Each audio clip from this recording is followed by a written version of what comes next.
So Davina Framegs, in this case, it's a private group. We're talking about free speech and all of this, but what do you do about that? Well, in France, you indict the people because we have laws about hate speech. So for us, it's relatively clear. But again, what I want to say is that the private becomes public very fast. And it allows ideas that are small, that are really diminutive, that are not the majority, to have the same level of proficiency and of visibility as larger ideas of the larger community. So they should be regulated.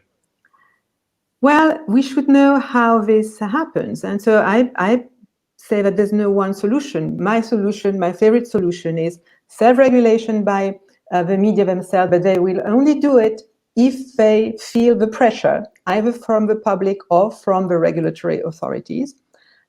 And media literacy, which is to say educating people to this and knowing and telling them that whatever they put out there is public, even though they think it's private, and that this can have real-life consequences for them. So I think that's where I would stay at this level.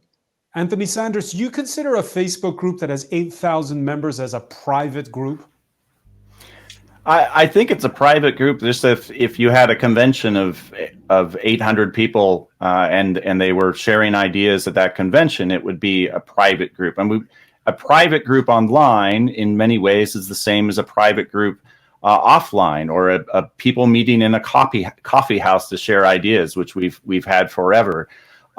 What we shouldn't do is take a people sharing ideas online, and just because it is effective and just because we don't like those ideas, and it sounds like these ideas that were shared here were pretty detestful, that we can turn it into a subject of regulation.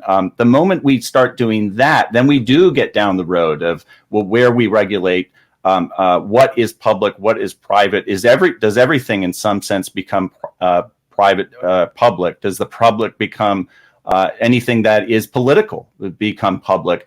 And I could even see it going beyond the online world. Do we start regulating what people can say in conventions and coffee houses differently because we analogize it to what is online? So I think that is a dangerous road to go down. We've always had private groups discussing. Let them discuss. Let's defeat them in the marketplace of ideas. If they say something actually defamatory or they incite a riot, we can address that in ways that we've always been to address them under U.S. law and laws of other countries. But we shouldn't go down the road of starting to turn that into a public matter.